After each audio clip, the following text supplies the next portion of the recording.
안녕하세요. 문화 전반을 아우르는 SBS 대표 팟캐스트 커튼콜 78회 시작합니다. 저는 아나운서 이병이고요. 오늘도 김수연 기자와 함께합니다. 어서 오세요. 네, 안녕하세요. 김수연입니다. 네, 오늘부터는 또 우리가 변화가 좋은 건지 모르겠어요.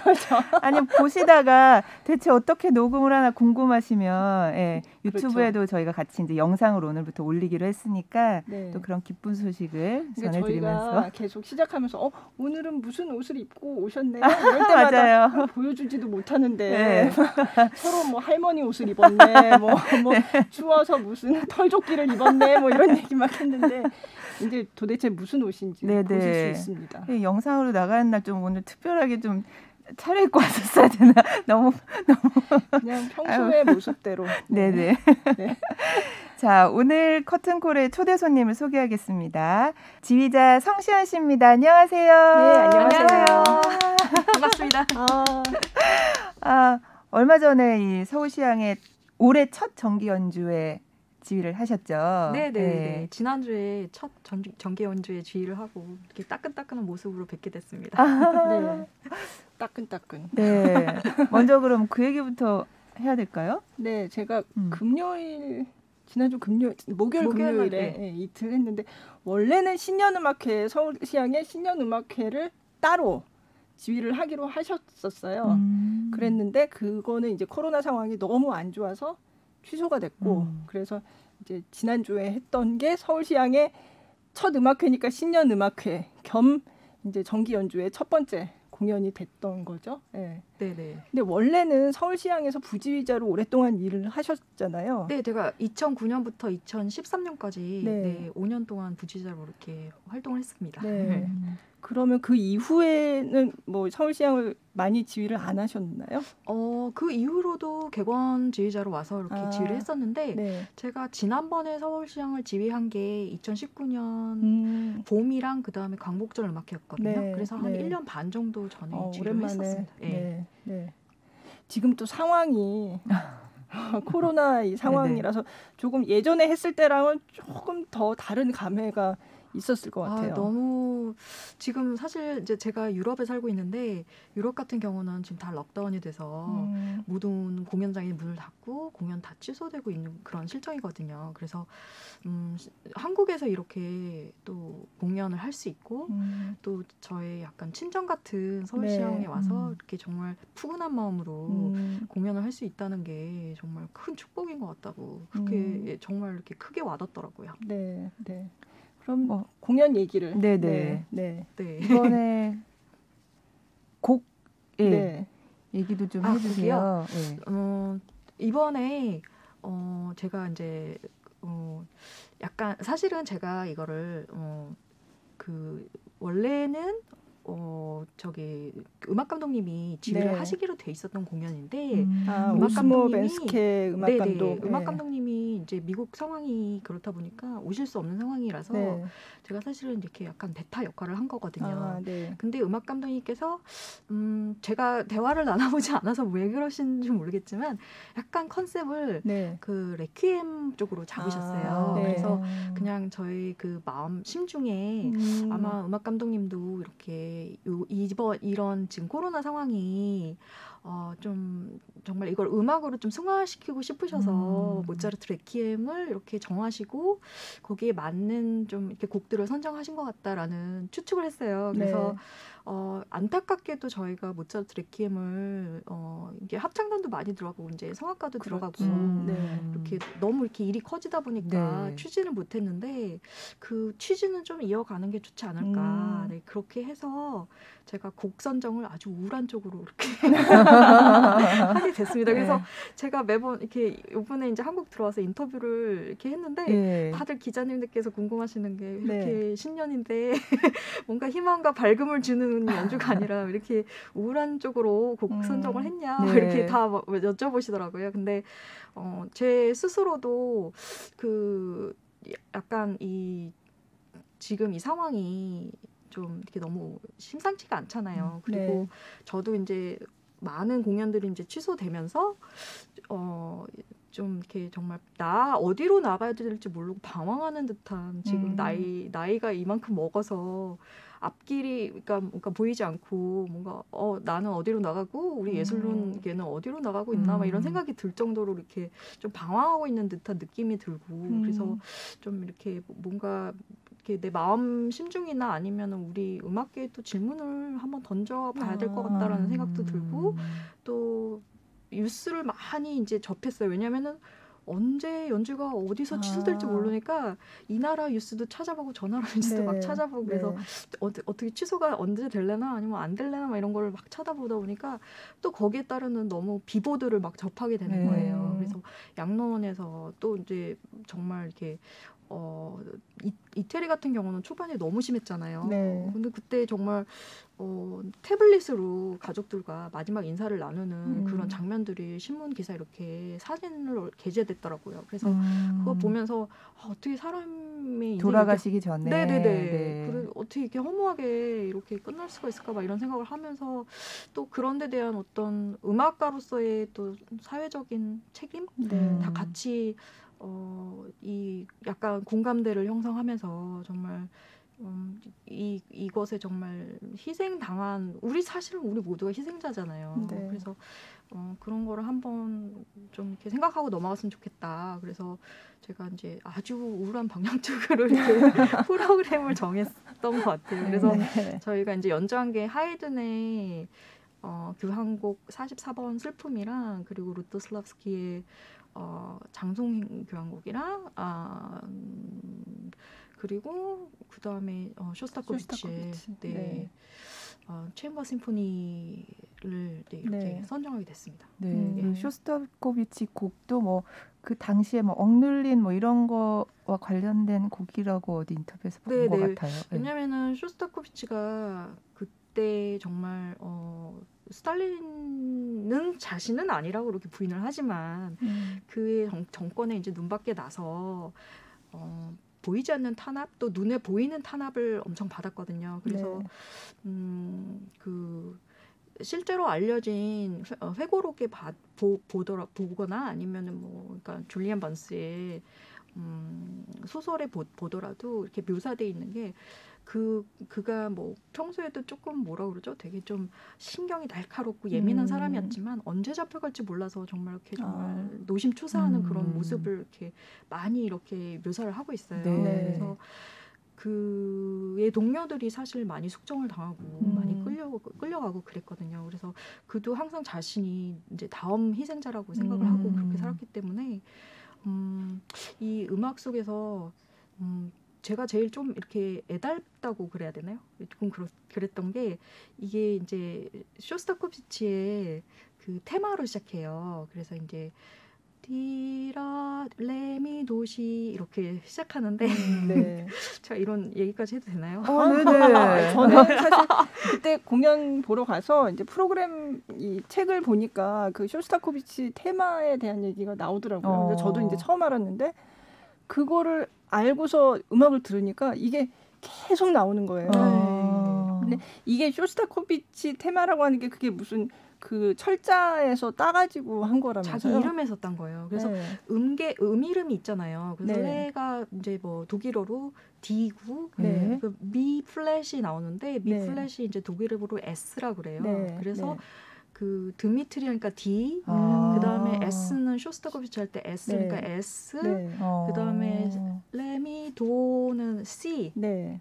C, 그러니까 독일어로는 그냥 B라고 안 하고 H라고 그러거든요. 그래서 이게 DSCH에서 드미트리 쇼스타코비치가 이렇게 돼서 자기를 상징하는 그런 그런 상징적인 모티브예요. 근데 그거를 비단 거기서만 쓴 건 아니고 뭐 10번 그러니까 교향곡 10번이라든지 또 다른 데도 이렇게 많이 이제 적용을 했거든요.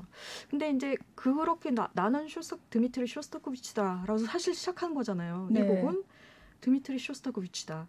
이렇게 시작하면서 그다음에 이제 소환하는 음절이 뭐냐면은 그가 이제 19살 때 처음 썼던 교향곡 1번이에요. 이 트럼펫으로 아주 막 맛깔나게 뭐라고 하죠? 패기 넘치게 이렇게 시작하는 구절이 있거든요. 띠야빠빠 따랑빠랑 이렇게 시작하는 부분이 있는데 그거가 1악장에서 드미트리 쇼스타코비치가 나오면서 그 다음에 바로 그 퍼스트 바이올린이랑 제1 바이올린, 제2 바이올린 이렇게 나눠가지고 나오는데 뭐라고 하지 막 이렇게 가을에 낙엽이 완전 우두두두두두 진 다음에 퇴색된 그런 완전 변색되고 퇴색되고 퇴화된 그런 느낌 있잖아요. 그리고 정말 아무것도 할 수 없는 무력감, 약간 이런 느낌으로 이렇게 묻어져 나와서 그 19살 때 정말 빵빠레로 울리면서 막 시작했던 그의 인생이 정말 지금은 이렇게 밑바닥에 떨어진 어떤 낙엽같이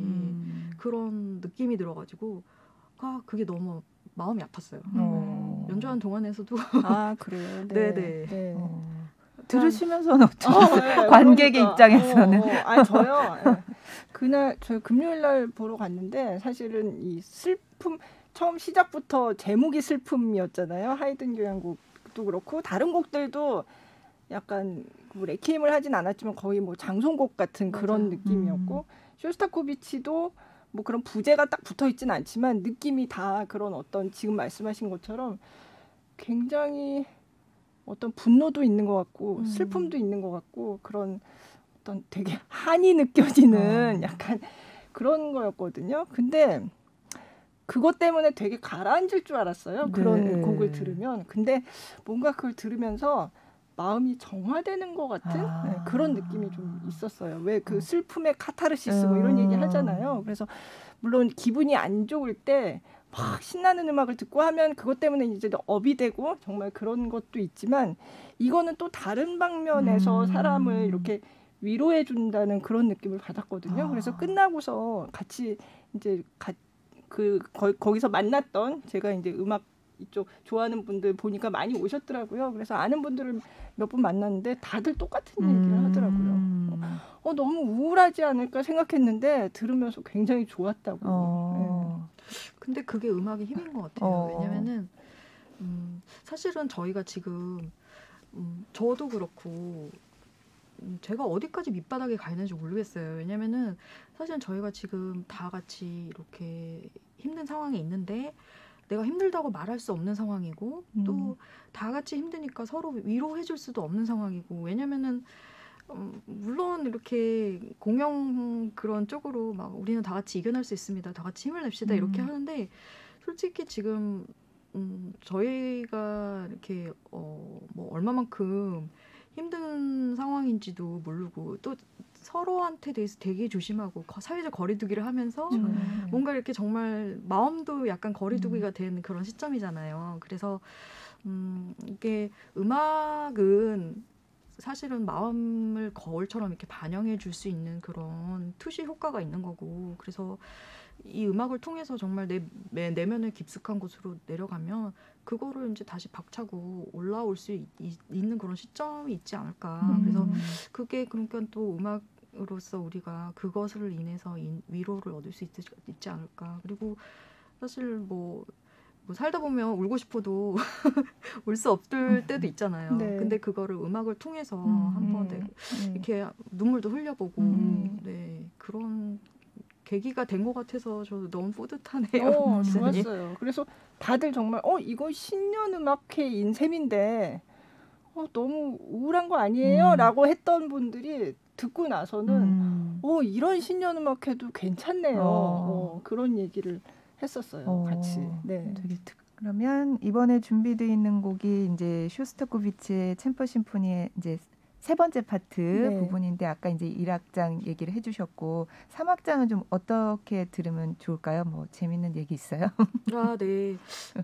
3악장은 정말 그 왈츠로 쇼스타코비치가 작곡을 했는데 그게 정말 그 왈츠의 어떤 그런 정말 부드럽고 뭐 이렇게 춤을 출만하는 어떤 그런 그런 그러죠? 그런 분위기의 왈츠는 아니고요. 상당히 그로테스크하고 그리고 시니컬한 왈츠예요. 그래서 저는 제가 이제 그러니까 물론 이렇게 곡을 하면서 뭐 어떤 그런 근거를 해야 되지만 저는 이 3악장을 연주하면서 되게 많은 판타지를 얻었거든요. 그래서 곡 그러니까 하나하나의 어떤 음절이나 아니면은 하나하나의 하나나 피치카토 이런 거 하나하나에서도 약간 정말 드라마틱한 네. 쇼스타코비치의 생각들을 저는 읽을 수가 있었어요. 그래서 예를 들면은 처음에 이제 따다따다따담하고 아주 강하게 이제 이렇게 그로테스크하게 시작하는데 그것도 드미트리 쇼스타코비치의 어떤 그런 분노, 표출될 수 없었던 그의 어떤 좌절감, 네. 그런 게 이제 응집돼서 이렇게 터져 나오면서 중간 중간에 정말 그가 어떻게 당했던, 그러니까 심지어는 그가 이제 미국에 가서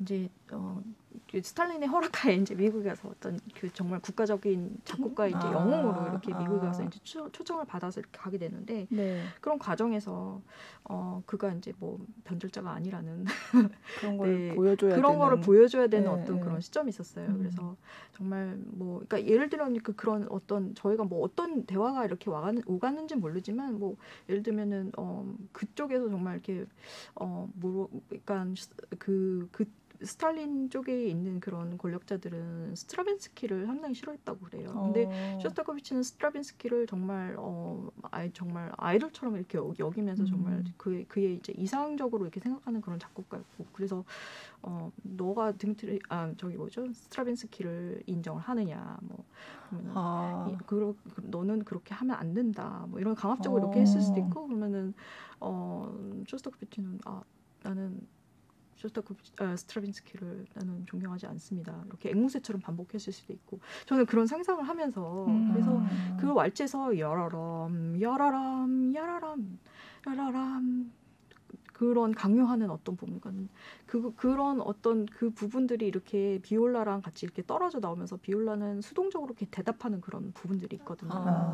그래서 그리고 그 다음에 그 와중에 이제 피치카토 제2바이올린에서 아주 쨍쨍하는 피치카토를, 그러니까 정말 이거는 정말 어떤 정신적인 고통 같은 그런 어떤 그런 뉘앙스를 풍기고 그런 것도 있고, 그리고 곡 자체가 왈츠라서 당당히 낙관적으로 들릴 것 같지만 그러니까 그런 체제 하에서 항상 예술가는 뭔가 이제 그 체제에 대한 어떤 낙관적 그리고 희망론적인 그리고 그 체제를 찬양하는 그런 곡을 썼어야 되는데 쇼스타코비 그 자체는 상당히 정말 비관적인 그런 사람이었거든요. 그래서 그 왈츠는 낙관적인 것을 바라보려고 하지만 그 안에 정말 내용물은 너무 비관적이고 너무 그로테스크한 그런 내용물을 담고 있고, 그런 면에서 보시면은 되게 재밌게 곡을 들으실 수 있을 거라고 생각합니다. 아까 말씀하신 그 쇼스타코비치 테마도 3악장에 나와요? 네, 처음이랑 이제 두 번째 다시 한번 리핏이 되는데 다시 한번 이제 반복이 되는데 둘 다 똑같이 어떤 그런 응집된 그런 마음의 응어리 같은 게 느껴질 만큼 강력하게 이렇게 표출되면서 이렇게 나옵니다. 근데 왜 스트라빈스키는 싫어한 거예요? 아무래도 망명해서 네. 체제에 순응하지 않고 더 좋은 그런 자유를 찾아가 간 작곡가이기 때문에 아마 용납할 수 없었겠죠. 이제 지금 설명 들으신 쇼스타코비치의 챔버 심포니 3악장 그럼 한번 들어볼까요? 네.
네, 쇼스타코비치의 챔버 심포니 중에서 세 번째 파트 3악장 설명 듣고 들어보니까 마치 무슨 영화 한 장면 이렇게 뭔가 들려요. 이렇게 그려지는 듯한 그런 느낌이 들어요. 네, 그리고 이 곡은 사실 쇼스타코비치가 이제 사실 이제 독일과 저기 러시아의 영화 약간 5일의 밤낮이라는 제목의 어떤 영화 음악을 드레스덴에 가서 작곡하라고 그래서 보내줬던 시기였어요. 네, 그래서 그게 이제 주제가 이제 파시즘에 의해서 희생당한 희생자들을 좀 위하는 그런 음악을 만들어라. 네, 그런 영화의 어떤 그런 내용상의 그런 음악을 만들어라. 그래서 드레스덴에 이제 간 때였었거든요. 네. 그래서 아마 제가 이제 독일에 1996년에 이제 유학을 갔었는데 그때 당시 이제 드레스덴이나 아니면은 라이프치히나 뭐 그런 그러니까 동유럽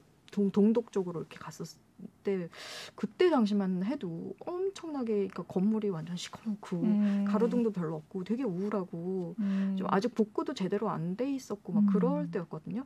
근데 쇼스타코비치가 이제 전쟁 직후에 전쟁 끝난 지 얼마 안 된 한 15년 이후에 갔으니까 그때 그런 어떤 그런 광경들 그리고 참담한 그런 것들을 보고 그런 거를 또 그런 이미지가 또 저 음악에 또 많은 영향을 주지 않았을까 그런 생각도 들어요. 네, 갑자기 분위기가 무거워지네. 근데 듣다 보면 아까 왜 뭐 비올라가 앵무새처럼 뭐 이렇게 대답하는 것 같은 그런 느낌이라고 하셨잖아요. 근데 그 얘기를 듣고 들으니까 진짜 진짜 좀 약간 무슨 내시처럼. 그러니까 저런 거를 음악에다가 표현을 했잖아요. 근데 자기는 뭐 어떤 의도로 했을지는 모르겠지만 어쨌든 작곡가는 그런 어쩌면 약간의 뭐 반항이랄까? 뭔가 내 마음속에 한을 조금이라도 여기 담아보자라고는 하지만 그거를 직접적으로는 또 얘기를 안 하는 거잖아요, 이게. 그거는 제가 쇼스타코비치한테 물어보지 못해서 잘 모르겠지만요. 네. 근데 어쨌든 이 곡은 그가 어쨌든 그의 이제 가족들도 그게 이 곡은 정말 쇼스타코비치 자서전 같은 곡이라 이렇게 말한 것을 보니까 제 생각에는 그 자신의 모든 것을 이렇게 담아서 쓴 곡인 것 같아요. 그래서 그 안에서 뭐 평소에 이제 말 못했던 어떤 그런 모든 감정들이 다 내재되어 있겠죠. 그래서 그거를 저 곡으로 이제 분출을 시켰으니까 아마 기자님께서 말씀하신 그런 뭐 감정도 물론 곡에 표출이 됐을 거라고 생각합니다. 네. 혹시 이 곡을 듣고 당국에서 이런 괘씸한 또 그렇게 생각하지 않았을까요? 글쎄요, 잘 모르겠네요. 왜 이렇게 뭔가 삐딱하지? 이렇게 들으면서 맞아요. 아마 당국에서는 그때 아마 드레스덴에 가서 이런 파시즘에 대한 어떤 분노일 것이다, 막 이렇게 생각했을 수도 있어요.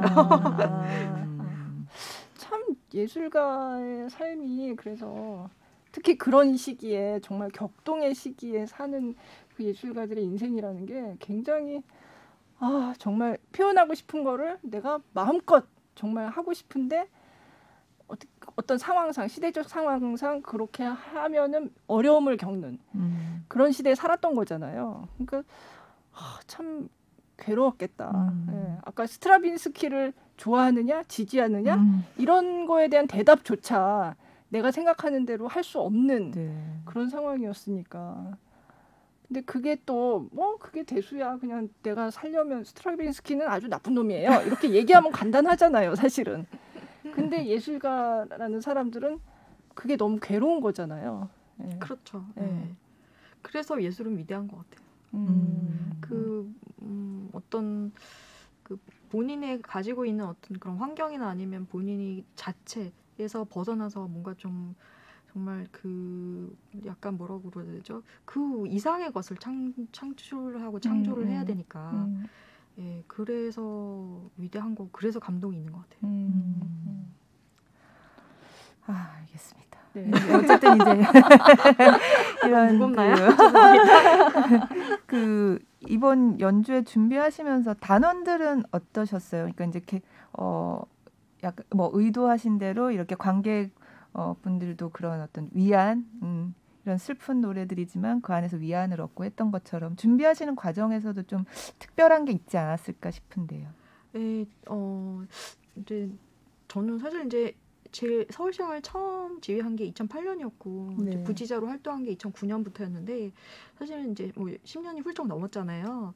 그래서 이제 시향 단원들 분들과는 미운정 고운정이 다 들어서 이제 가면은 너무 반갑고 네. 또 너무 이렇게 좀 가족 같고 그런 느낌이 들어요. 네. 그래서 옛날에는 저는 이제 옛날에 이제 뭐 하지 않았던 리허설 때 이제 좀 부지자지만 이렇게 좀 무게를 잡아야 되겠다는 어떤 생각으로 이렇게 하지 않았던 그런 농담도 리허설 때 이렇게 하고 그래서 이번에 곡은 물론 되게 주제가 되게 무겁고 그리고 좀 이렇게 곡이 정말 이렇게 깊은 곡이었지만 리허설 자체는 너무 재밌게 하고 그래서 이번에 또 시향과의 관계가 또 한 번 더 앞으로 나가게 될 수 있었던 어떤 계기가 된 것 같고 그래서 물론 어떤 정말 이제 챔버 음악들로만 이제 했잖아요. 그래서 뭐 시향 전체에 뭐 100명이 넘는 단원들과 같이 호흡을 맞춘 건 아니지만 정말 좋은 경험을 하고 좋은 연주를 같이 한 것 같아서 네 감사한 마음입니다. 사실 서울시향의 부지휘자가 처음 되셨을 때도 여성 지휘자가 그렇게 많지 않다 보니까 그때 부지휘자가 됐다는 소식만으로도 사실 뉴스였거든요. 근데 그러고 나서 또 경기 필하모닉에서는 이제 상임 지휘자로 이제 활동을 시작을 하셨잖아요. 네. 그래서 그때도 사실 우리 국공립 오케스트라 그런 관현악단에서 상임 지휘자가 여성인 경우는 그게 처음이었단 말이에요. 네. 그 이후에도 안 나왔죠. 그 이후에 있나요? 아직까지는 안 나온 걸로 알고 있습니다. 네. 그래서 그때도 굉장히 이제 일거수일투족이 정말 관심의 대상이 되는 어떠셨어요? 근데 제가 이게 좀 그냥 제가 좀 이렇게 지각한다고 그러나요? 그게 좀 늦나 봐요. 그래서 저는 솔직히 그러니까 제가 지휘를 외국에서 시작했잖아요. 네. 그래서 외국에도 물론 그런 관심이 있죠. 왜냐면은 여성 지휘자가 그때 이제 당시 이제 흔하지 않은 케이스였고 그렇지만 이제 그래도 외국은 그러니까 물론 나를 이제 여성으로 보는구나 이런 개념은 있어도 또 그게 막 이렇게 뭐 계속 기사화되거나 아니면 그런 게 아니니까 저는 또 나름대로 이렇게 당연한 거로 생각을 하고 이제 활동하다가 한국에 들어와서도 약간 그런 마인드를 가지고 나는 그냥 뭐 음악가 성시연, 인간 성시연 이렇게 들어왔는데 그런 관심을 가지시니까 오히려 이런 관심을 잘 이용을 해서 뭐 약간 서울시향도 그렇고 특히 경기 필하모닉은 그때 국내에서 잘 이렇게 많이 알려지지 않은 오케스트라였어요. 그래서 그런 관심으로 또 오케스트라를 홍보도 하고 좋다는 생각을 했습니다. 네. 그래서 뭐 오케스트라 단원분들은 그때 어땠는지 잘 모르겠지만 제가 보는 시점에서는 그런 언론의 관심이나 아니면 주변에 이렇게 관심들이 다 너무 감사했었죠. 왜냐면 그럼으로 인해서 경기 필하모닉이 또 알려지는 계기가 되고 그러니까 저는 좋았습니다. 네, 경기 필하모닉 계실 때 굉장히 뭐 해외 공연도 성공적으로 잘 치러내시고 굉장히 의미 있는 공연들이 많이 있었던 걸로 제가 기억을 하는데요. 네. 제가 그 서울시향에서 또 정명 선생님과 함께 있으면서 많은 걸 배웠는데 선생님께서 이렇게 시향을 이끌어 가시는 모습 중에 정말로 인상적이었던 것이 재단법인이 얼마 되지 않아서 그러니까 재단법인이 되면서 이제 선생님이 맡으셨는데 향후 그때 제가 봤던 한 10년간 오케스트라를 얼마나 발전시켰는지 제가 정말 이게 제가 사실 이렇게 두 눈으로 보고 귀로 듣고 또 느끼고 손으로 이렇게 느끼고 했던 증인인데 그러니까 뭐라고 하죠? 스트래티지? 그런 어떤 비법? 그거를 제가 이렇게 생각해 봤었을 때 선생님이 이제 시향과 했던 뭐 레코딩 작업 그리고 이제 연주를 많이 하면서 특히 이제 해외 투어를 갔다 올 때마다 시향이 이제 실력이 이렇게 일취월장 일취월장 해야 하는 것을 제가 저는 이제 그 다음에 가면 정말 이렇게 딱 손으로 이렇게 만지는 이렇게 지휘하면서 이렇게 공기 중에 이게 가르는 느낌이 너무 틀린 거예요. 그래서 이게 정말 오케스트라한테 너무 좋은 그런 영양식이구나 그런 생각을 하면서 나도 언젠가 만약에 국내 오케스트라를 맡는다면 아니면 해외나 그러니까 정말 이런 거가 좀 예산을 요하고 힘든 뭐 프로세스가 될 수도 있지만 이렇게 오케스트라를 성장시킬 수 있는 건 나도 한번 해봤으면 좋겠다 이런 생각을 했었거든요. 그래서 경기피를 맡았을 때는 매년 가고 싶지만 어쨌든 도에서 주는 예산이 있으니까 허락하는 한에서 좀 이렇게 많이 가려고 노력을 했었고 지금 생각하면 제일 기억나는 이제 해외 투어는 저희가 2017년에 벨리너 뮤직 페스트라고 그 페스티벌에 이제 초청받아서 윤희상 선생님 곡이랑 이렇게 여러 이제 현대곡을 이렇게 해서 정말 생각할 수 없었던 그 베를린 무대에 저희가 이제 서고 그렇게 정말 연주를 하고 좋은 평가를 받고 했던 게 기억이 가장 남습니다. 해외를 가면 어떤 점에서 이렇게 팍팍 성장하는 그런 게 있어요? 일단은 오케스트라가 성장하기 위해서는 무대가 중요한데요. 그 무대가 주는 어떤 중압감 아니면 중요한 그런 게 되게 이제 어떤 심리적으로나 아니면은 이렇게 실력적으로나 그렇게 되게 중요하거든요. 근데 그런 무대에 가면은 일단 그런 중압감이나 아니면은 그런 거 플러스 또 같은 곡을 여러 번 하게 되잖아요. 근데 같은 곡을 여러 번 하면서 이번에는 이렇게 표현해보고 또 다음에는 저렇게 표현해보고 하면서 그런 방향성을 넓혀간다고 그래야 될까요? 그러면서 또 이제 습득하는 게 또 많고 그리고 홀 자체가 외국은 좋은 홀들이 많잖아요. 그러면서 그 홀에서 울리는 나의 울림을 듣고 또 이제 공감하는 어떤 공감대를 그러니까 관객들과 또 지휘자의 사이에 이제 형성되는 그런 공감대를 이렇게 느끼고 하면서 이렇게 그런 거를 좋은 환경 속에서 좋은 음악을 하면서 이렇게 겪는 그런 경험들이 그런 발전을 불러오는 것 같습니다. 네. 그래서 정말 경기 필하모닉 그 활동 기간이 굉장히 의미 있는 기간이었을 것 같은데 이제 지금은 프리랜서로 지금 다시 예전으로 돌아와서 프리랜서로 갔습니다. 그래서 유럽에서 주로 많이 활동을 유럽이랑 미국 쪽에서 활동하고 가끔은 또 남미도 가고요. 그리고 아시아도 이제 작년에 싱가포르랑 일본 공연이 이제 예정돼 있었는데 코로나 때문에 아쉽게 또 취소됐었고. 그럼 해외에도 여성 지휘자가 많지 않은 건가 봐요?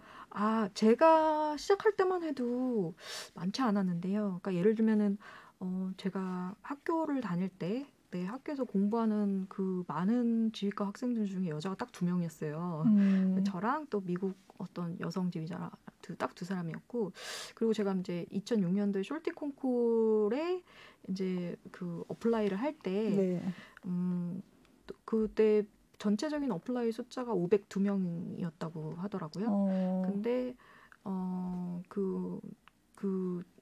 참가자 중에서 숫자 중에 한 20명 정도가 여성 지휘자였고 실제적으로 1차에 발탁된 그 여성 지휘자가 2명인가 그랬었거든요. 그 콩쿠르에서 우승하셨죠? 네네네. 제가 그때 정말 감사하게도 우승을 했죠. 그래서 그때 당시 그런 루트로 보면은 그게 여성 지휘자가 비율이 그렇게 많지 않았는데 지금 제가 이제 뭐 베를린에서 연주를 하거나 아니면 제가 다녔던 학교 후배들이 막 찾아와요. 그래서 저 선생님 후배예요. 막 이러면서 찾아오는데 그러면은 보면은 다 여성분들이세요, 지휘자들이.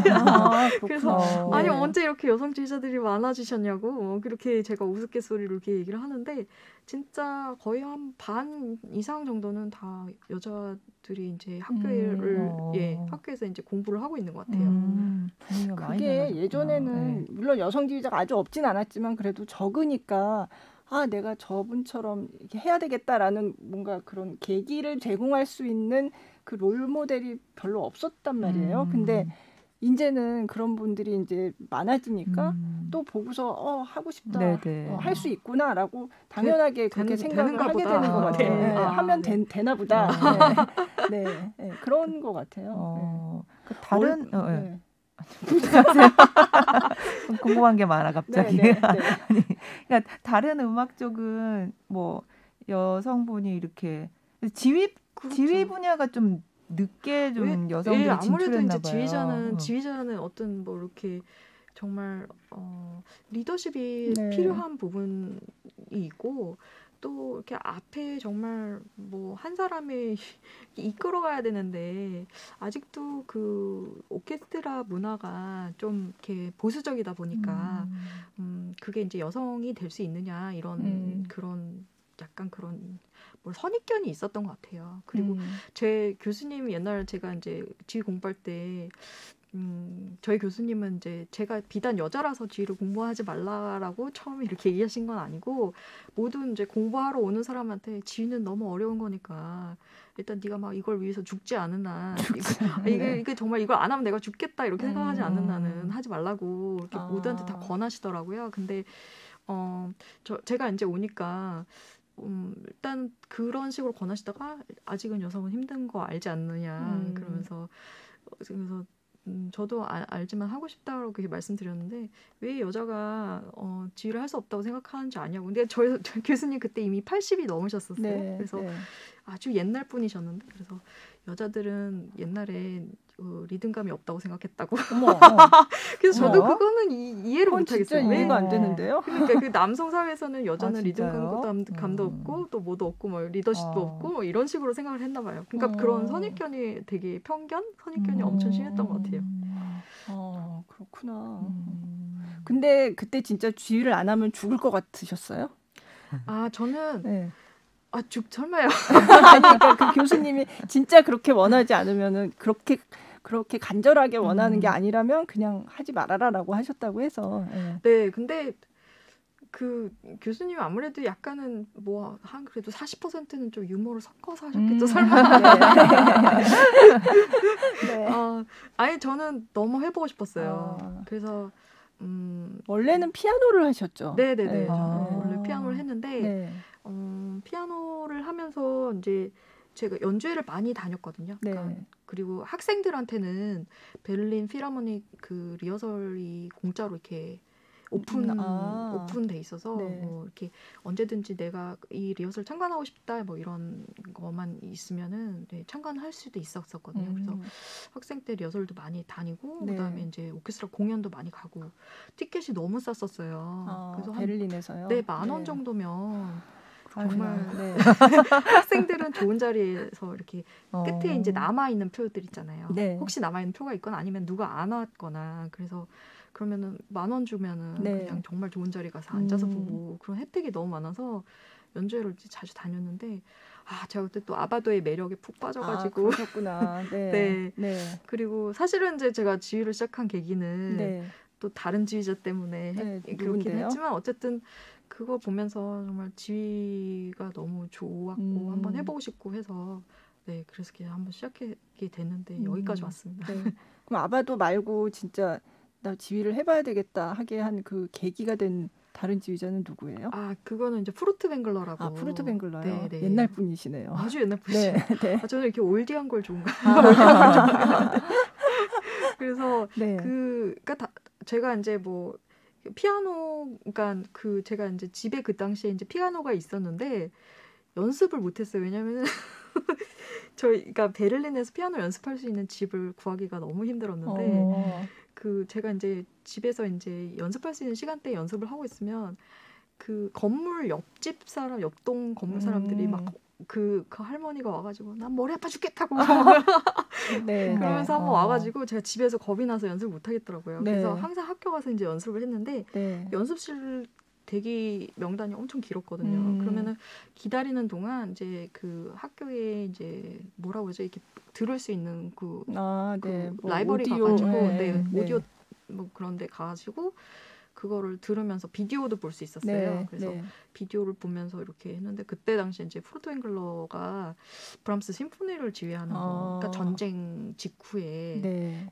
영국에 이제 투어를 가서 지휘하는 거를 보고 그때 완전 그 모니터가 되게 조그만 모니터였거든요. 진짜 옛날 모니터였는데 그 안에 뿔 빨려 들어간 줄 알았어요. 그래서 진짜 공간에 그 공간에 나와 모니터가 있다만한 게 나와 정말 이 모니터만 존재하는 듯한 어떤 그런 느낌을 받을 정도로 그렇게 너무 강렬한 느낌을 받고 이 지휘자라는 역할이 뭐길래 이 정말 단원들 심지어는 흑백이었어요. 네, 근데 단원들을 이렇게 정말 이 기량과 역량과 이 뭐죠? 혼을 끄집어내서 정말 이렇게 뭐 정말 120%까지 막 이렇게 끄집어낼 수가 있을까 뭐 그런 생각을 하면서 거기서 되게 많은 영감을 얻었었어요. 그래서 그 이후로 정말 이제 이 지휘라는 거 한번 해보고 싶다 그런 생각을 했었어요. 그러니까 원래 피아노를 전공을 하시다가 학교 시청각실에서 시청각실 맞아요. 시청각실. 시청각실. 시청각실에서 그분이 오신 거예요. 네, 그걸 영접했습니다. 그래서 그러면 전공을 그래서 중간에 바꾸신 거예요? 아니요. 그래서 복수 전공했어요. 복수 전공. 그래서 제가 이제 뭐 학교에 이제 여러 방면을 알아봤죠. 왜냐면은 부전공으로도 시작할 수 있잖아요. 근데 그런 게 없어서 아예 그냥 입시 전형을 보고 새로 들어와야 된다 그래서 제가 그래서 부랴부랴 이제 준비를 해서 그 시험을 보고 그래서 복수 전공처럼 이렇게 학교를 2군데를 다녔습니다. 동시에. 베를린에서. 네네. 왜냐면은 그게 이제 그 당시에 이제 동베를린, 서베를린으로 나눠 있었던 게 이제 합쳐졌잖아요. 근데 학교는 동베를린 예술대학교가 있고 서베를린 예술대학교가 있어요. 그래가지고 피아노는 서베를린 예술대학교 하고 지휘는 동베를린 와 진짜 예술대학에서 그래서 이렇게 한 1년 정도 진짜 바쁘게 왔다 갔다 하면서 그렇게 지냈어요. 그렇구나. 예전 같으면 이제 그 베를린 뭐라 그러죠? 장벽이. 베를린 장벽이 있던 거기를 계속 왔다 갔다 하면서 그렇구나. 그러면 지휘를 배우고 저는 이제 지휘 콩쿠르를 많이 나가시잖아요. 근데 지휘 콩쿠르이 저는 되게 궁금하더라고요. 지휘 콩쿠르는 어떻게 평가를 하지?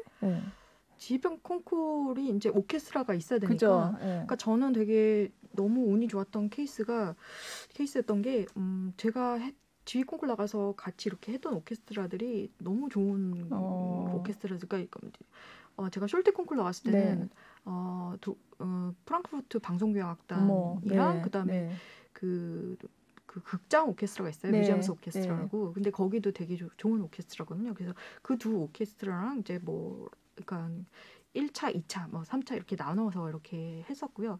그다음에 말러 콩쿠르 나갔을 때는 밤베르크 심포니랑 같이 했었거든요. 그래서 정말 좋은 케이스로 이렇게 했는데 제가 되게 기억에 남는 에피소드가 있어요. 그 일단 콩쿠르를 가면은 콩쿠르 심사 전에 그 콩쿠르 이제 개최적이 되기 전에 이제 콩쿠르 공고가 나잖아요. 그러면 이제 곡들이 이렇게 짜라락 나와요. 뭐 콩쿠르에 따라서 뭐 20곡이 되는 것도 있고. 그래서 일단 그 곡을 다 이렇게 공부를 해서 와야 되는 거고, 그다음에 비디오를 보내서 비디오 심사를 먼저 하고 비디오 심사에서 이제 합격이 된 사람은 1차부터 이제 올라가는 거예요. 그래서 비디오는 그러면 자기가 오케스트라랑 하는 거를 자기가 오케스트라랑 하는 그 장면을 뭐 한 30분 이내 뭐 이렇게 찍어서 그거를 이제 신청사랑 같이 이제 보내야 돼요. 그것도 근데 쉽지는 않겠네요. 오케스트라라는 이게 사실 섭외해가지고 그 많은 사람들을 내가 콩쿠르 나가니까 한번 해주세요라고 하기가 쉽지 않잖아요. 맞아요. 그래서 이미 혜택이나 아니면 이미 어느 정도 뭔가를 하고 있는 사람들이 할 수 있는 그런 가능성이 많죠. 그러니까 정말 학생으로서 뭐 오케스트라도 없고 뭐 그런 상태에 있으면 너무 힘들죠. 그리고 그것도 약간 비디오의 질이 좋아야지 보는 사람도 이렇게 막 정말 1초보다 끌 수도 있잖아요. 근데 이제 저 같은 경우는 또 운이 좋았던 게 이제 제가 이제 독일 그 지휘자 협회라는 곳이 있는데 거기서 이제 장학생들을 해마다 선발을 해요. 근데 선발을 해서 이제 마스터 클래스도 같이 이렇게 해주고 어레인지를 해주고 그 다음에 이제 뭐 연주도 어레인지를 해주고 하는 그런 좋은 프로그램이 있거든요. 그래서 거기에 이제 장학생으로 선발이 돼서 그 마스터 클래스를 하는 중에 이제 비디오를 딴 걸로 콩쿠르에 보냈었어요. 그래서 저 같은 경우는 약간 좀 운이 좋은 케이스였고 또 다른 이제 뭐 학생들은 학생이나 아니면 분들은 또 이제 뭐 아마추어 오케스트라 지휘하시는 분들도 있고 그래서 약간 퀄리티가 좀 떨어질 수 있는 그런 영상들을 보내게 되죠. 그럼 어떤 오케스트라를 섭외하느냐에 따라서 좀 유리할 수도 있고 불리할 수도 있고 약간 그런. 왜냐면은 정말 이렇게 오케스트라가 정말 이끄는 대로 잘 이끌어주면 그리고 솔직히 그런 영상들 찍는데 내가 너네랑 한 이틀을 연습하고 찍겠다 이럴 수도 없잖아요. 그러니까 뭐 되는 대로 이렇게 찍게 될 텐데 그래서 제가 생각하기에는 심사위원들도 최대한 그런 거를 이제 감안을 보시긴 할 텐데 그래도 영상미가 중요하긴 하죠. 그래서 저도 그런 이제 영상도 좀 이렇게 제대로 편집하시는 분한테 좀 의뢰를 해서 좀 이렇게 좀 정갈하게 이렇게 나올 수 있게 편집을 부탁드렸고요. 그래서 운이 좋게 이제 영상에서 이제 통과가 돼서 그다음에 이제 한 20명 정도 모여요. 그래서 뭐 1, 2, 3차까지 있으면은 이제 오케스트라랑 이제 매번 한 10분, 15분, 10분 이 정도로 해서 곡을 이제 심사위원들이 당일날 이렇게 주거든요. 그러면은 이제 이 곡을 처음에는 이제 뭐 리허설을 안 하고 그냥 한번 쫙 이렇게 연주를 하고 그다음에 이제 몇 군데 리허설을 해본다든지 그래서 리허설 테크닉 그러니까 리허설이라고 리허설하는 것도 봐요. 네네네. 리허설을 이 사람이 얼만큼 핸들링을 할 수 있고 또 오케스트라를 얼만큼 장악할 수 있는지 그런 것도 보고 그다음에 이제 곡의 이제 해석 같은 거는 이렇게 한번 이렇게 쫙 이렇게 할 때 그렇게 보고 그래서 왜냐면은 이제 지휘자가 오케스트라랑 이제 소통하고 커뮤니케이션 하는 게 되게 중요하잖아요. 그래서 그런 어떤 역량도 보는 것 같습니다. 그렇구나. 리허설 하는 것도 본다. 그러면 하면서 이렇게 해주세요. 뭐 여기는 이렇게 연주해주세요 하고 이렇게 얘기하는 거 그런 거를 다 본단 말이죠. 심사위원들이. 그래서 어쩔 때는 떨리겠어요. 네네. 그리고 어쩔 때는 이제 뭐 심사위원이 직접적으로 너는 오늘 리허설 해봐. 리허설 오늘 위에서 이렇게 앉아 계세요. 이렇게 쫙. 오케스트라 또 뭐 곡이 이제 되게 어려운 곡들이 나오니까 또 뭐 한 100명, 80명 넘게 이렇게 100명 쫙 앉아 있고 그다음에 심사위원들이 이렇게 쫙 앉아 있으면은 뭐 오늘은 뭐 리허설 한번 해보십시오. 이렇게 얘기를 하면은. 좀 당황스럽죠. 뭐라고 얘기부터 먼저 시작해야 근데 이제 저 같은 경우는 그 숄트에 나가서 2차 때였어요. 이제 1차는 뭐 모차르트 그랑 파르티타라고 그래서 조금만 이제 섹션을 하고 2차 때 이제 올라갔는데 스트라빈스키 불세를 했거든요. 근데 그게 처음에 박자가 이렇게 나눠져 있어서 잘못하면은 뭐라고 하죠? 정신 없거든요. 근데 이제 저는 이제 맞는다고 이렇게 열심히 이제 지휘를 했는데 뭔가 트럼펫이랑 이렇게 완전 뭐가 계속 안 맞아요. 이게 막 한 군데에서 이렇게 어긋나서 이렇게 막 완전 어긋났었어요. 근데 콩쿠르인데 너무 당황스럽잖아요. 실수를 하면 안 되는데. 근데 이제 제가 이렇게 계속 갈까? 아니 멈출까? 순간적으로 이게 찰나의 고민이 되거든요. 그러면 그냥 멈춰버렸어요. 그러니까 저기 계신 트럼펫 아주 키가 크시고 이렇게 등치가 이만하신 분들이 두 명이서 키득키득 웃으시더라고요. 또 이렇게 동양 여자고 그러니까 얼마나 이제 제가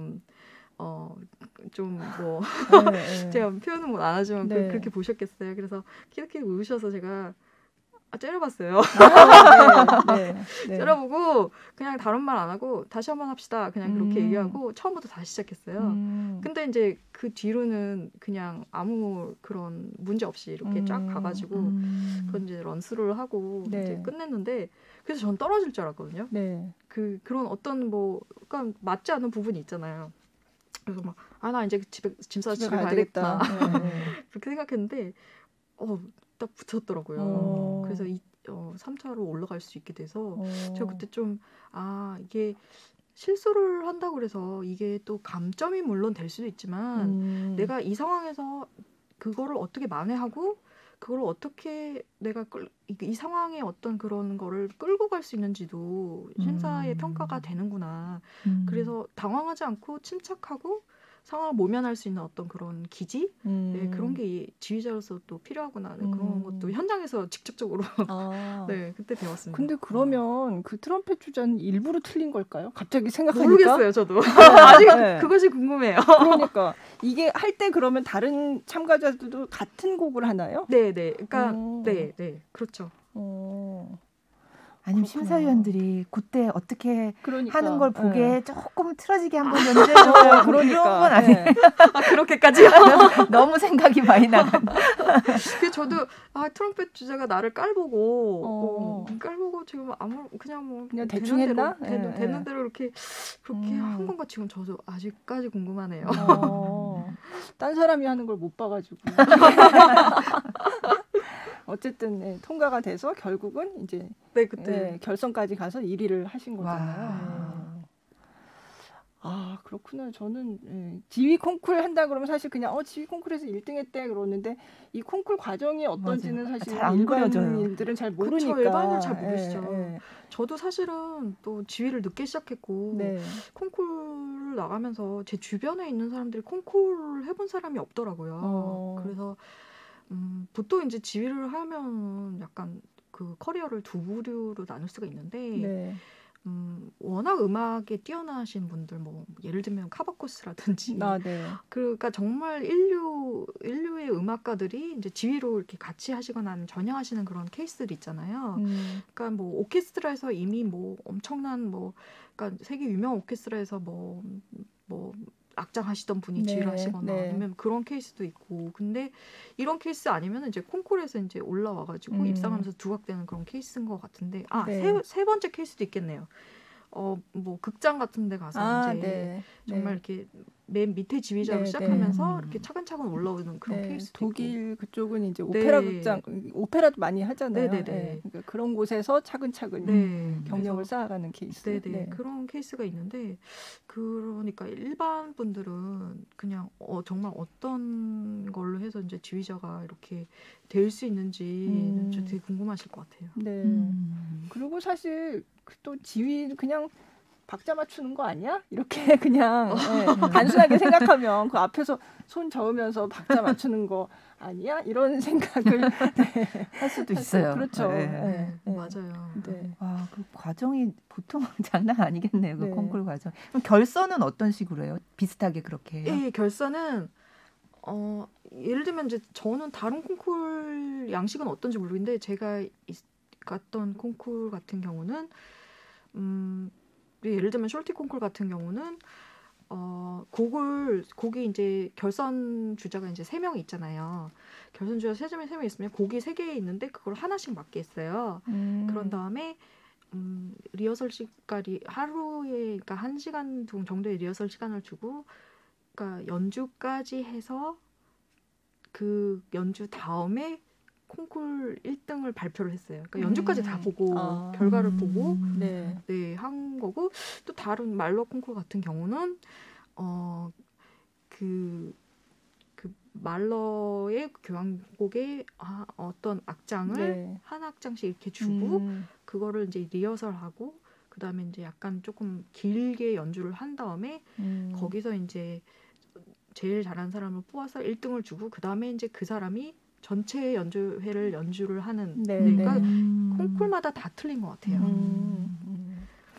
근데 그렇게 지휘 콩쿨에서 하시다가 실제로 정말 그 관객이 있고 그런 딱 무대에 섰을 때는 또 달랐을 것 같아요. 왜냐하면 이게 이제 뭐 지휘자들이 이제 내 나이가 60이 되면 이제 약간 지휘에 대해서 알 것 같다고 이렇게 말씀하시잖아요. 근데 진짜 그게 정말 너무 겸손의 말씀이시지만 그게 정말 과하지 않다는 게 그 한 번도 전체적인 어떤 연주회를 지휘를 해보지 않은 지휘자들은 자기의 그 컨디션을 어떻게 배분을 해야 될지도 잘 모르거든요. 그러니까 특히 젊은 지휘자 같으면은 물론 에너지가 많고 이렇게 열정이 많아서 이게 다 커버될 수 있지만 그게 그 컨디션 조절이 되게 중요하고 무대에서. 그러니까 한 번에 너무 이렇게 열정을 확 내면은 나중에 힘이 없어 힘이 달려가지고 이게 집중도 안 될 수도 있고 그러니까 그런 무대를 할 때마다 무대를 통해서 그런 거를 배워가는 거거든요. 그래서 그런 것도 되게 중요합니다. 실전이 정말 실전이 되게 중요한 것 같아요. 제가 보니까 지휘봉은 안 쓰시더라고요 이번에. 이번에는 조금 약간 챔버 뮤직 같은 그런 프로그램에서 일부러 쓰지 않았습니다. 일부러 안 쓰신 거구나. 평소에는 쓰시는데. 평소에는 쓰고요. 지휘자들의 스타일도 굉장히 다르잖아요. 네.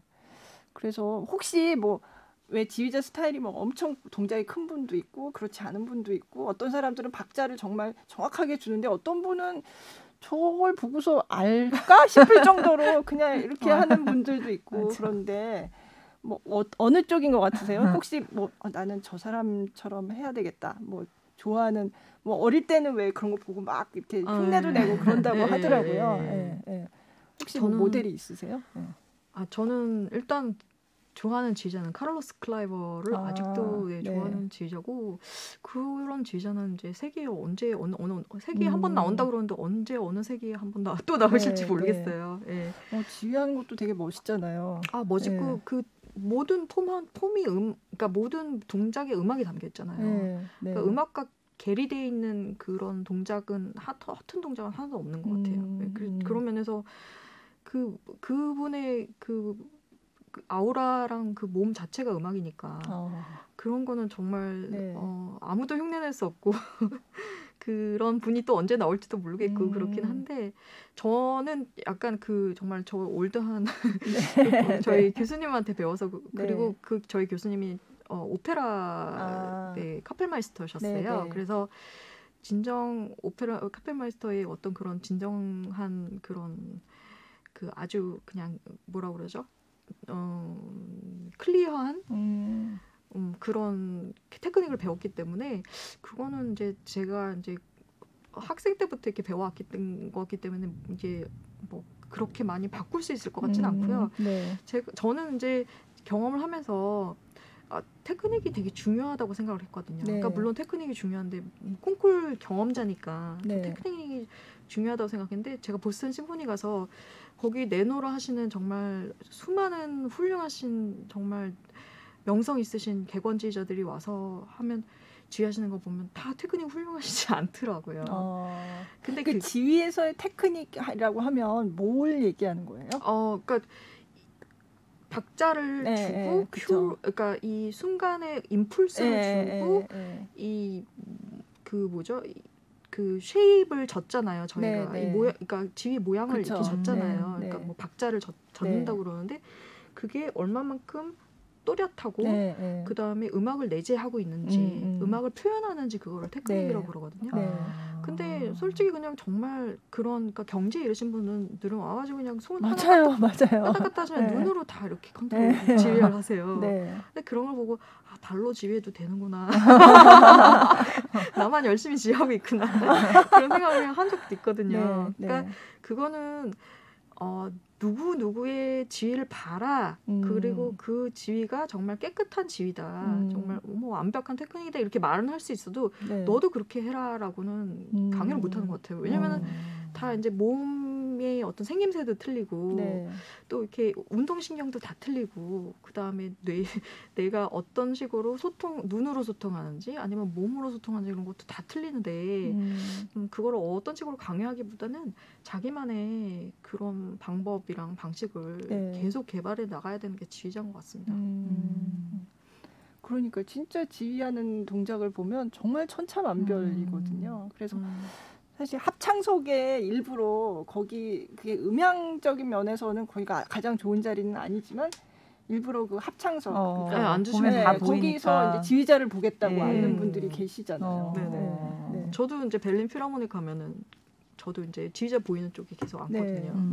그래서 그 지휘자가 그러니까 음악은 눈으로 물론 이렇게 단원분들을 보면 좋지만 저 같은 경우는 지휘자를 보면 이제 음악이 보이니까 거기서 그러니까 그게 더 재밌더라고요. 단원들 입장에서 궁금하네요. 어떤 식으로 동작을 확실하게 주는 지휘자 선생님이 좋은지 아니면 별로 크게 상관이 없다던가 뭐 이런. 그러니까 두 가지가 중요한 것 같아요. 그러니까 보통은 그 오케스트라 단원분들은 그렇게 얘기를 하시거든요. 5분만 우리랑 해보면은 어떤 지휘자인지 알 수 있다. 그리고 심지어는 뭐 저희 교수님께서는 그렇게 네가 무대에서 걸어가는 모습만 봐도 저 사람이 어떤 사람인지 오케스트라는 냄새를 맡는다고 그런 얘기를 하셨어요. 그래서 그 단원이 봤었을 때는 물론 그리고 근데 그것도 뭐 객관적으로 말할 수 없는 게 다 주관적인 그쵸. 거거든요. 네. 그 음악이 특히 다 주관적인 거잖아요. 그렇죠. 네. 그러니까 내가 어떤 사람 좋아하는 스타일이 있고 또 이 사람 그러니까 말을 하는 걸 좋아하는 사람도 있고 말을 네, 많이 그쵸, 하는 걸 그쵸. 싫어하는 네. 사람도 네. 있고요. 그래서 그게 상당히 정말 주관적인 것 같습니다. 네. 근데 어쨌든 중요한 거는 그 저희가 이제 만나자마자 그냥 연주회장을 들어가는 건 아니고 그죠. 그 전에 뭐 리허설이 있는 3일 네. 또는 이틀의 리허설 기간이 있거든요. 그 기간 동안 유대 관계를 쌓는 게 되게 중요한 것 같아요. 그래서 단원들이 진짜 음악을 위해서 또 이 지휘자를 정말 기꺼이 이 지휘자와 함께 이제 연주를 할 수 있는 그런 마음을 품게 해주는 게 되게 중요한 것 같아요. 2, 3일이라는 시간이 사실은 어찌 보면 길지 않죠. 않은 시간인데 네. 그 시간 동안 그런 유대감을 형성하기가 쉽지 않을 것 같아요. 유대감이 뭐 단원들이랑 밥을 먹고 이래서 형성되는 게 아니라 음악적인 유대감. 음악적인 거죠. 유대감이죠. 그러니까 음악적인 공감. 네. 그거 비록 나는 이 사람의 음악에 뭐 찬성을 하지 않지만 이 사람의 음악이 나한테 그래도 뭔가를 준다. 어떤 그런 당위성을 주고 또 그러니까 이 사람의 음악을 사랑하는구나 이런 거를 정말 인지를 하면 또 말은 그렇게 많이 필요 없는 것 같아요. 그러니까 음악으로 소통하는 거지. 당신들과 뭐 해서 너무 영광이고 뭐 이런 거보다 그냥 진실된 음악을 보여주는 게 그게 소통인 것 같아요. 사실 오케스트라도 이제 오랫동안 연주해 오면서 나름대로 단원들 한 명 한 명이 다 음악가니까 그쵸. 자기가 생각하는 또 해석이 있잖아요. 그럼요. 근데 이제 지휘자가 왔는데 이 지휘자가 요구하는 게 내가 생각하는 거랑 다르다라고 해도 지휘자가 하는 대로 이게 왜냐하면 오케스트라는 지휘자의 악기인 셈이니까 그렇게 하는 게 맞기는 한데 또 이게 다 사람들이 하는 거니까 안 맞을 때도 있을 거란 말이에요. 그렇죠. 지휘자가 나는 이렇게 원하는데 안 따라와 준다라고 생각할 때가 있잖아요. 가끔은. 네, 그럴 때는 어떻게 하세요? 저의 케이스는 일단은 그 이유를 말씀을 드리죠. 그러니까 나는 이렇게 생각하기 때문에 같이 이런 방향으로 갔으면 좋겠다 이렇게 말씀을 드리는데 사실은 어쩔 때 제 의견을 이게 너무 이 줄다리기가 심할 때는 살짝 놓을 때도 있어요. 그리고 근데 이게 너무 그 순간의 찰나라는 게 너무 매직 같은 게 그냥 제가 아직은 저는 지금 나이가 있지만 아직은 젊은 지휘자거든요. 그래서 제가 내가 왜 젊은 지휘자인지 난 모르겠다. 너 젊은 지휘자야 이렇게 대답이 와요. 그래서 왜 언제까지 내가 젊은 지휘자인가 약간 자괴감이 들 때도 있는데 무슨 얘기하다 이렇게 됐죠. 그러니까 해석이 다를 때 서로 안 맞을 때 제가 이렇게 리허설을 이렇게 참관하면서 이렇게 볼 때 그러니까 너무 이게 그 순간의 매직 같은 찰나라고 볼 수 있는 게 정말 이 연륜 많으신 그 유명한 지휘자는 물론 그 아우라가 있어서 단원들이 우러러보는 것도 있지만 그냥 그런 순간에 있을 때 어떤 적절한 농담 한마디를 하세요. 그러면은 단원들이 한번 웃고 풀어지잖아요. 그 다음에 해보면 특별히 무슨 말씀은 안 하셨는데도 그 지휘자가 원하는 대로 이렇게 따라가서. 네. 그러니까 이것 또한 연륜과 경험의 테크닉이 아닐까. 그리고 그 중요한 거는 정말 이렇게 뭐라고 그러죠? 여유인 것 같아요. 여유고 그 퍼스널리티. 네네 그건 것 같습니다. 그렇구나. 사람 사이고 같이 하는 일이라서 맞아요. 이게 뭐 기계처럼 딱 정해서 네네. 여기가 맞아. 그러니까 이렇게 한다고 되는 게 아니니까. 사람의 마음을 얻는 게 제일 힘든 것 같아요. 그러니까 정말 지휘자는 정말 힘들겠어요, 진짜. 제가 그래서 탈모가 조금. 네. 그러니까 사실 지금까지 원래 이제 서울시향 부지휘자 오기 전엔 또 보스턴 심포니에서도 부지휘자를 그때도 여성 지휘자 부지휘자 처음 아니었나요? 그때도 뭐 120몇 년에 그렇죠. 그래서 보스턴 심포니 계시다가 서울시향 있고 그리고 또 이제 경기 필하모닉에서 이제 상임 지휘자 하시고 요즘 프리랜서로 활동하고 계시니까 여러 이제 오케스트라를 이제 객원으로 지휘를 하시는 거잖아요. 그래서 좋은 점도 있지만 또 안 좋은 점도 분명히 있을 것 같은데 어떠세요? 좋은 점은 제가 일단 여행을 좋아해요. 네. 그래서 뭐 이곳저곳 가볼 수 있는 게 너무 좋고, 근데 이제 안 좋은 점은 저는 그렇게 첫 번째 리허설 전이 그렇게 떨리더라고요. 오히려 연주 때는 긴장이 거의 안 되는데 그 첫 만남 네. 그 아침부터는 네. 사실 식사도 제대로 못할 정도로 이렇게 되게 긴장을 하거든요. 근데 이렇게 안 하는 척하지만 근데 그런 거를 이렇게 오히려 이제 바꿔서 얘기하면 스릴 있다고로 이렇게 정말 이렇게 새로운 인연을 만들고 또 새로운 사람들과 이렇게 같이 이렇게 작업을 하는 게 정말 긴장감 있고 또 정말 또 무슨 일이 일어날지 모르는 그런 기쁨을 준다 뭐 이렇게 네. 얘기할 수도 있는데 그런 긴장감이 어쩔 때는 피곤할 때도 있어요. 네. 네. 그런 거 빼고는 여러 곳을 돌아다니면서 여러 사람 만나고 그리고 또 스타일이 너무 틀리잖아요. 네. 그러니까 이 나라를 가면은 또 이런 스타일대로 연주를 하고 또 저곳에는 또 이런 사운드가 있고 그런 것도 알아가는 것도 너무 즐겁습니다.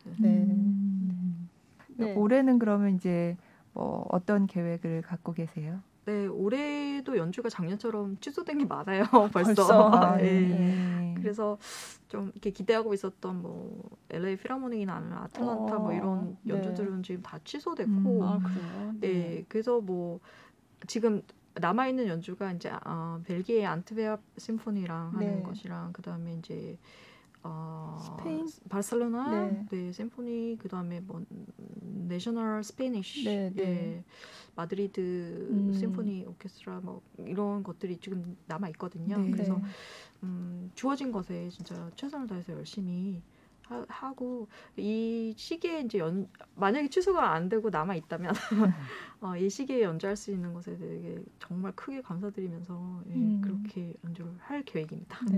이 코로나 시기를 겪으면서 뭐 관객도 그렇고 공연하시는 그 연주가분들도 그렇고 더 이 무대가 진짜 정말 소중한 거구나 이거를 다시 한번 정말 체감을 하고 있는 것 같아요. 네. 저도 몰랐는데 제가 이렇게 작년에 또 중요한 연주들이 많았는데 다 취소가 됐거든요. 그래서 나중에는 좀 이렇게 자포자기하게 되더라고요. 근데 저도 몰랐는데 제 감정이 어디까지 이렇게 다운됐는지 몰랐어요, 사실은. 근데 아까 말씀하셨다시피 이제 제가 이제 이번에 서울시향이랑 연주를 하고 두 번째 연주를 하고 그 다음 날 아침에 호텔에서 이제 있다가 이제 짐을 싸는데 그때 눈물이 터지더라고요. 내가 이걸 진짜 하고 싶었었구나. 내가 계속 사실은 이제 예술계는 뭐 올해까지 계속 이럴 것 같고 내년에도 나아질 수 있을까? 그리고 예술계가 앞으로 나아지면은 어느 방향으로 가게 될까? 이런 게 너무 불투명하잖아요. 그래서 사실은 이거를 나도 좀 이렇게 시대적인 감각을 가지고 새로운 길을 모색을 하고 자꾸 생각을 해봐야 되는데 그것마저 자포자기를 하고 있었던 것 같아요. 그래서 이번 연주를 하면서 내 마음에도 약간 치유를 얻은 것 같아서 너무 좋아요. 다시 한국에서 연주할 계획은 아직 잡혀 있는 건 없으세요? 이제 있긴 한데 아마 아직 비공개라서 제가 말씀드리기가 이 자리에서 죄송합니다. 자, 오늘 저희 그 팟캐스트 커튼콜 지휘자 성시현 지휘자와 함께 했는데요. 마지막으로 이제 저희가 이번에 연주했었던 곡 그 하이든의 44번 교향곡 슬픔 1악장 중에서 일부를 좀 들려드리면서 이 시간 마무리하도록 하겠습니다. 네, 오늘 나와주셔서 정말 감사드리고요.